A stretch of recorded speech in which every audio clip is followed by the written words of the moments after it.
Welcome everyone to another episode of the Shaman's Way podcast. As always, this episode comes from the teachings of our amazing friend and shaman in residence, Kriket. We hope you're enjoying these podcasts as much as we enjoy making them, and I'd like to take just a moment to ask you if you would please leave us a rating and a comment in iTunes or whichever podcast player you're listening to us from. Giving us a rating and sharing this podcast with others is the biggest way you can tell us that you like our show. Now, without further ado, on with the episode.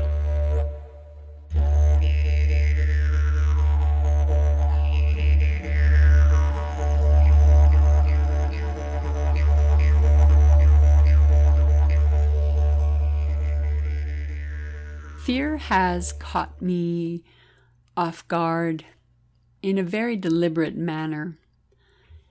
Many years ago, we had a circle, and the intention of one of the journeys was to find your weakest spot, find where you are absolutely your weakest. Someone journeyed on my behalf and came back to say that my greatest weakness was my lack of fear. That was very surprising to me to hear, but I also really did understand how a lack of fear would be my greatest weakness. I remember someone telling me years ago that when I said, there was really nothing that I have to fear, and this, kind gentleman turned to me and said, or perhaps you haven't met what you have to fear yet. I thought that was quite poetic and committed it to memory because it would absolutely prove to be a true statement in my life. I don't have a great relationship, as in fear is not my best friend. I mean, I don't think it's anybody's best friend. It creates a lot of anxiety and it creates a lot of its own issues and traumas. However, fear has never held a grasp, an overwhelming grasp in my life. The exploration of the outer limits, or even just past the edges or the boundaries of consciousness, I think is fairly daring. I believe that there are many types of daring people in the world, and there are many types of fears. There are many crippling fears, and I am not diminishing that or minimizing that by my own words or my own experience with fear. I'm merely sharing with you some of my thoughts on the value, the absolute value of fear in shamanism and the respect that is on the other side of fear. I must not fear. Fear is the mind killer. Fear is the little death that brings total obliteration.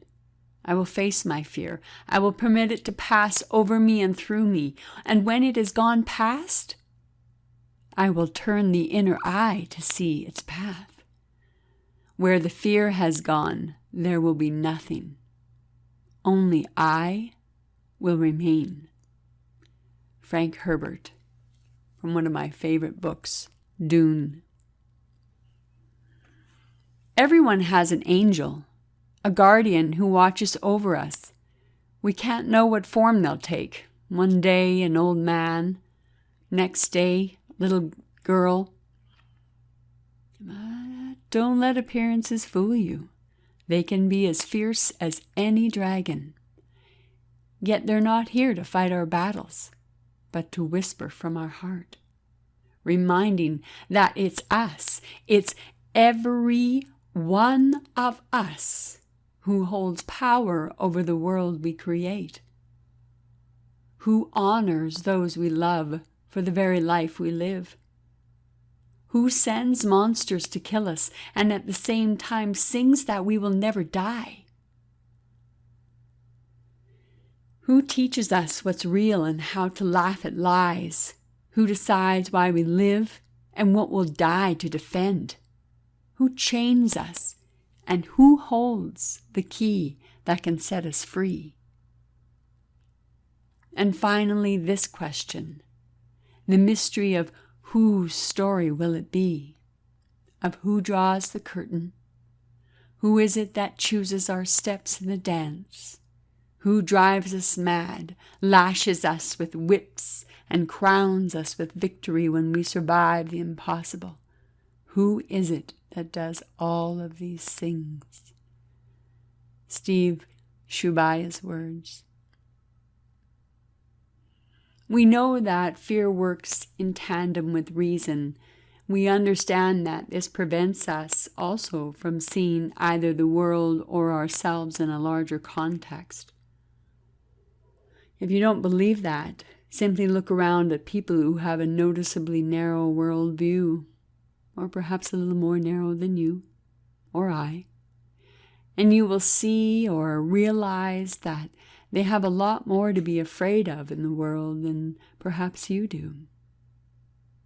Fear narrows our focus, and sometimes we are frozen in fear. You've heard the term, I was frozen in fear, meaning I was prevented from being fluid or accepting change. The shamanic journey is most definitely a world of fluidity. The medicine wheel takes us through the fluidity of all aspects of life and change. We create an expanded worldview. Eliminating fear, it can be really essential for growth. That's easy to say, right? But how do you do it? How do you control or eliminate your fear from life? Confronting each fear one by one, that's going to take us a lifetime, and likely beyond that. And it is my belief that we have come to this place more than once and reincarnated our souls here more than once. So that fear that follows us from one lifetime to another lifetime, that battle with fear convinces your reason that there must really be something to be afraid of. It will help create even more fear. One time, I was walking down a street in the city where I live in Edmonton. This is the only time this has ever happened to me. As I walked by this woman, she was a character that was quite outside my experience. She was very tall, and I am not. She was wearing stockings that I believe, if my memory serves me right, they would have had holes in them, but I believe they were spider webs. And a short skirt that came mid-thigh. She had no waist to speak of, very wide shoulders, and her hair was wild with many colors, and her makeup was dark in lines of goth. And my eyes met her eyes, and the very soul of my being was terrified. Absolutely, positively terrified. What had I just seen? What memory was tickled? I truly think at that point I was beginning to explore compassionate depossession and the need to maintain or get the tool to release suffering beings from the humans here on earth. And I really believe what I saw, I accept what I saw or what I felt, was a being of such darkness that it terrified my very soul. Is it possible that I have known this being, this, dare I say, demon, in another life? Absolutely. Is it possible that fear has followed me genetically, empathically, spiritually, even mythologically into this life? Absolutely. What does that mean? To have to confront your fear. I did not confront this woman, and I never saw her again. Trust me, I would recognize her. It was a wake-up call for me to experience the 3D life as being abjectly terrifying. I am not a stranger to being bullied or to have a life that was uncomfortable. One of the benefits of learning or understanding this part of the shamanic journey is I figured out where my fears came from. So very first of all, the fear of not having a fear. My experience in losing my power animal my very first time into the land of the dead certainly created me with a fear. I didn't know if I could move on in the spirit world without her. I didn't have time to go and find her. She had fallen in a crevice 1,000 feet deep. I was in fear that all the things that I was barely learning were crumbling before me in my reality. The things that I was barely learning were crumbling before me and my reality was shifted. Chaos. Fear is born of chaos, or the fear of chaos, in that regard for me. Many of us have had instances in our life where we have been greatly afraid. And some of us have been in experiences where we have been threatened with our very life, so threatened that the fear might taste like tin in the back of your mouth, so real that your body responds and reacts months after recounting the story, with jitters and shakes, blood flushes, physiologically recording the trauma the body experienced. Coming back from the doorway to eternity, if that can even be said. We come face to face with our own physical annihilation. And that brought me to a place of profound detachment. I can't say that the acceptance of my own death erased the fear of death. Rather, what it created was a fear of dying a horrible death. But I want to return to that profound detachment. The role of fear in shamanism, that's what this is about. During our journeys some of us are going to encounter beings or events that are not fun, ungracious, unkind, and perhaps ultimately deadly and dangerous. We don't know. But how do we stay detached? In my experience of coming so very close to death in my journeys on 2 occasions, it has taken me to a much deeper level as a healer. It has taken me to a much deeper level as a person who is seeking information and knowledge, who is seeking answers to profound healings for the people who grace me with their presence and their trust in my healing. The people who grace me with their presence and their trust in my healing room. It detaches me from the outcome of my life, realizing that truly I have no attachment to the outcome of my life. Because I cannot. It may be seen, but for many of us, that absolute detachment from life, that death, comes when we are not expecting it. Working with the spirits of the dead. Recently, I have began a beautiful relationship with Lady Death. She has helped me during my growth and my training, my understanding of compassionate depossession as I've worked on it on my own with people who have courage to grace my healing room door.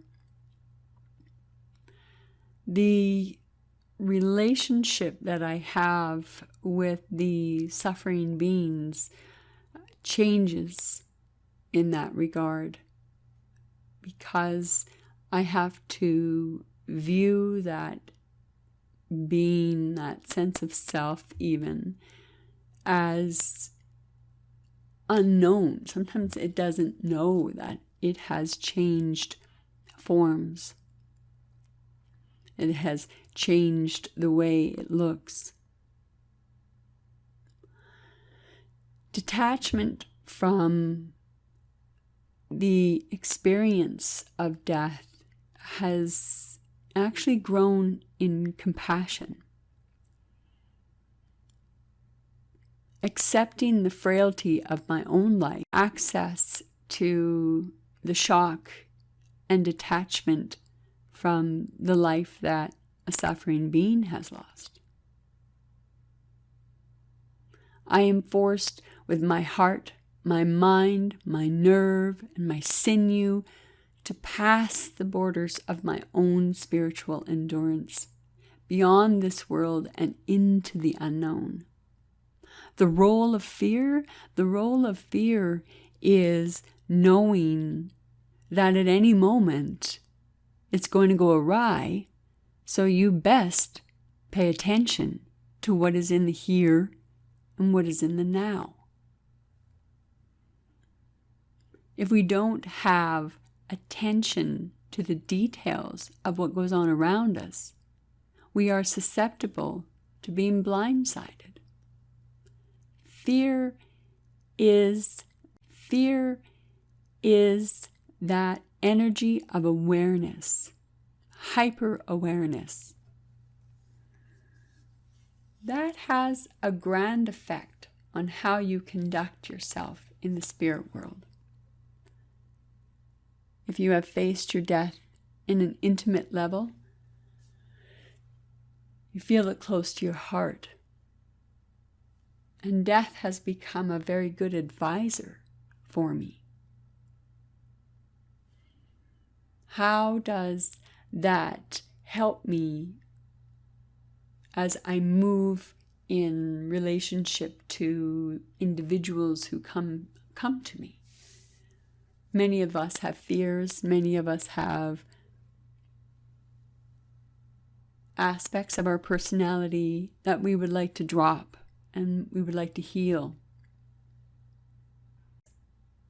To follow yourself into someplace outside your boundaries. It's courageous to do that. It takes courage to tease your fear and to throw your fear. It takes courage for us to step into ourselves. Now, fear has been used and avoided in some shamanic traditions. There are good guys and there are bad guys. And so, in journeying, I'm going to move away from the compassionate depossession and go more into the practical aspects of fear. We talk about curses, and I'm going to do a part 2 to curses very soon. I'm working on behind the scenes permissions to share experiences with you. But where I'm going with this is that we have to be aware of where we are. The use of sorcery, the use of curses, the use of dark shamanism or black shamanism truly it occurs, it happens. When we do extractions or we move our hands over top of people's bodies, I know that there are healers who listen to this. And I know that there are people who have experience. And you know when you move your hands over a person's body, some of us have the ability to feel the wounds. So what are those woundings? They may be words thrown into a cavity within the chest that you can feel, you can put your spiritual hand into from receiving such a blow to the heart. So what does fear have to do with this? Well, if you have spears in your back, or a divot or a crevice in your cavity of your heart, you're going to be afraid to speak in case words are hurled back and you are wounded by others' words. You're going to be afraid to love if you have literally had the chest blown out of you. Our role as healers is to enable the emotional body, the spiritual body, the mental, intellectual body, the physical body to release that. But that also takes responsibility on the part of the person coming to us, or responsibility on the part of the person coming to us, or the person seeking release of fear.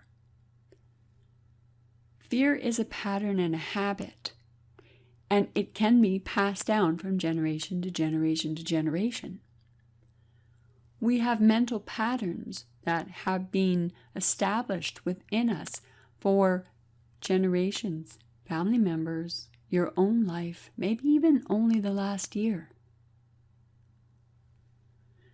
And while some of us get what I call God shots, meaning that one time slam, bam, you are now healed, man or ma'am, the ability of the person who is seeking the healing to maintain that healing requires reflection on thought, requires awareness to a situation where you're afraid. How does your body feel? Are you going to have a relationship with your body when you notice your body is actively relating to something, and then you make the mental connection to, oh, I am afraid of blah, blah, blah, blah, or I've moved into this situation.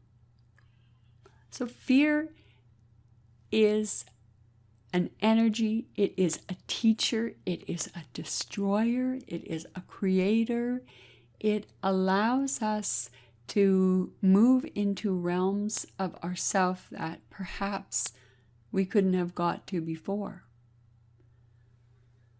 Why are some people greatly healed and other people are not? I don't have an answer for that. And I do know that we have talked about that before, and I know I'll talk about it again. It is important to, as we move as a healer, as we move through a seeker, or whatever manifestation your spiritual path is creating for you, and it could just be awareness, it could be just a more awareness. Find out where fear rests in your body. Where does fear live in your body? If you know that you have been a healer in a past life, journey to that past life, journey to that previous healer, journey to that previous, nungari, that nunkrari, journey to whatever past experience you have, and check the body. Do you carry fear in your body in that lifetime? Did something in that lifetime occur to you and therefore leave a scar or wounding so you can never share this part? Leave a scar or wounding so you can never share this part of yourself, or you're too afraid to share that part of yourself, or you're over exuberant in sharing this part of ourselves. Tracing the roots, understanding the roots of fear, understanding, even if you don't understand the psychological connection between what happens in the body and what happens in the brain, if we have the ability to, if we have a leg pain, if we have the ability to journey into that leg pain and follow that leg pain back Does it go back generations? Does it go just to me? Is there something embedded in my knee? Is there something embedded in my fear zone? It may not alleviate the pain, but what it does is that it gives us a better understanding of our body. It gives us a better understanding of that relationship of mind, body, spirit, self. We are not always going to get the God shots. We are not always going to get that instantaneous wham, you are healed, sir or ma'am. So where do we go then from there? I'm going to continue on the path of encouraging you to explore and experience your own relationship to fear. If you have multitude of fears or 3 fears, just choose. If you have 3 top fears, choose 1 fear. What is the most crippling fear for you? And I won't mention any because, let's be honest, I don't know what your fears are. My fear is freedom. That's what I learned in a journey along to why my ankles always rolled, why my legs were always weak, or why I wounded my legs. And what I experienced was I shape-shifted into my predator self, and I watched my own physical self, so separated into 2 aspects. And I tracked my physical self, hunted my physical self, and killed it in order to set something free. And what I found was that I had locked freedom of movement, freedom of my body. I had made myself frozen, and therefore I had no freedom. And once I went through the process of releasing freedom, my feet healed. I've rolled my ankle twice in a number of years, where I would roll my ankle almost on a monthly basis or harm my legs on a monthly basis. And going into the fear of chasing myself, I was terrified. It was really a very interesting journey to have 2 aspects of consciousness, that right brain, that left brain, or is it 2 manifestations of the left brain? I have no idea. Well, I kind of do, but I don't want to get into it because that would be really quite long. But what I will say, what I do want to say, is that it created for me the ability to embrace my own fear of movement. And it changed my life. It changed how I perceived my own self, ultimately. It changed that aspect. So the role of fear. We've discussed a few. We've explored a few together. There are ways of working with the body. There are ways of working with the psychology of fear, working with the psychology of self. There are many amazing practitioners of mental health, and I know that many of you know that, but that can help to establish what is a fear and what is an irrational thought pattern manifested as fear. I encourage you to never stop exploring yourself. I encourage you to recognize that you are in exploration of self. And if you choose to say, I have no time, that is on you. It is not on me. Excavating my soul, clearing away my old self and trying to understand has given me a deeper understanding, not only of my own self, because that certainly comes with it, but the overreaching self, that part of me that is also witness and aware. I talk about alert awareness and awake awareness. What is my periphery vision? What are my periphery senses? What is the periphery of myself?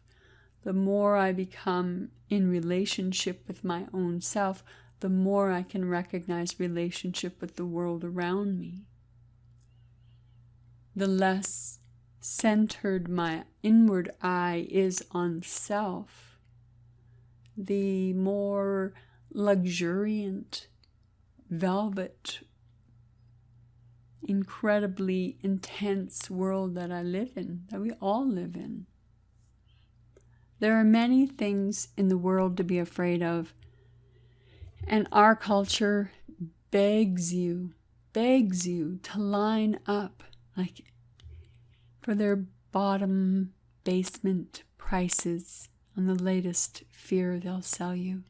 And we line up to go into the basement of ourself to buy the fears they're willing to sell us. And some of the fears are very valid, as we talked about in the very beginning. Self-preservation. The fear of our water systems being depleted and destroyed. Absolutely valid fear. How do we work with that fear? Do we move into activism? Do we move into passivism? Do we move into action? Do we move into receipt? Do we move into passivism? Do we move into action? Do we move into receipt? That's just one example.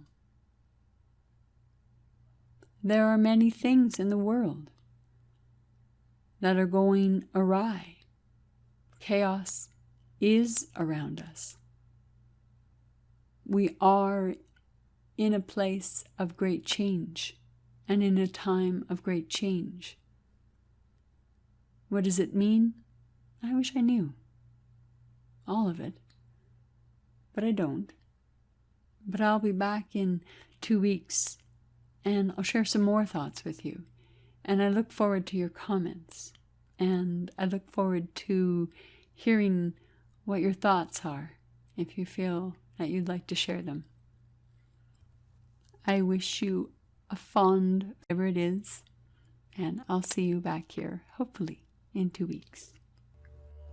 Thank you again for joining us here on the Shaman's Way podcast. If you have any questions, would like to make a request for a future episode, or if you're looking for other shamanic resources, including free drumming tracks, please visit us at shamansway.net. Until the next episode, be well, everyone.